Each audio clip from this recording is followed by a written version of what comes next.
এই যে দেখেন আমরা খেজুরের রস খাবার আসছিলাম কিভাবে পারা হয়, যদিও আস্তে আস্তে একটু লেট করে ফেল দিছি, সকাল সেই 4টের দিকে রওনা দিছি। এখন আমি উঠবো, উঠে আপনাদেরকে দেখাইবো কিভাবে এই এই খেজুরের রস মানুষ সংরক্ষণ করে, এবং আমি একটু সংরক্ষণ করার চেষ্টা করবো, দেখি গাছে ওঠা যায় কিনা। আসলে উঠেছি এখানে যার গাছ তাকে কিন্তু বলছিলাম যে আসলে ভাই কিন্তু আমি একটু উঠবো। কত সুন্দর করে দেখেন এখানে বোতলটা পাতানো হয়েছে, তারা এখানে এই নেট দিয়ে রাখে যার কোনো সমস্যা না হয়। এই যে দেখেন পেঁচায়া পেঁচায়া রাখছে, যদিও আমার আবারও এভাবে পেঁচায়া রাখতে হবে। আমি তাকে কিন্তু বলছি যে কাকা আমি একটু এই রসটা পারবো, পারে একটু খাইয়া দেখবো যে আসলে গাছের থেকে খাঁটি রসটা কেমন হয় বা খাইতে কেমন লাগে। যদিও এখানে রস পারছে সকালবেলা, তারপরে এটা কিছুক্ষণের ব্যবধানে কিন্তু এতটুকু রস হয়েছে।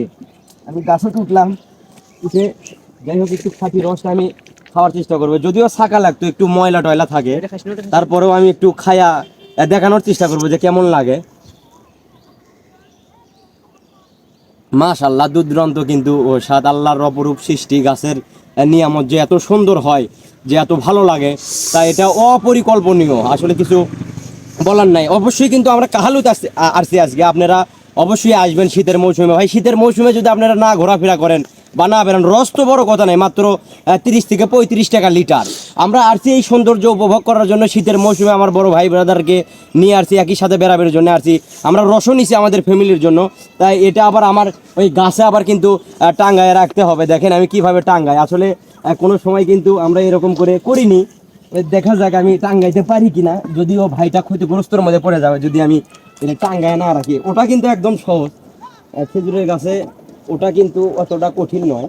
এই যে দেখেন এখানে কিন্তু সুন্দর করে আগে এই রসের এখানে দিতে হবে, দিয়ে এখানে পেঁচ লাগাইতে হবে। যাই হোক জাস্ট আমি একবার দেখছি, একবার দেখে আর একটা জিনিস দেখে আমার খুব খারাপ লাগলো, সেটা হচ্ছে কি খেজুরের গাছটা কাটছে কাটছে তারই ভিতরে আবার কিন্তু ওই যে কোপ মেরে রেখে দেওয়া হয়েছে, যে সুন্দর করে এখান থেকে টপ টপ টপ টপ করে পড়তেছে। প্রত্যেক দিন কিন্তু এইভাবেই কিন্তু তারা রস সংরক্ষণ করে জীবিকা নির্বাহ করে।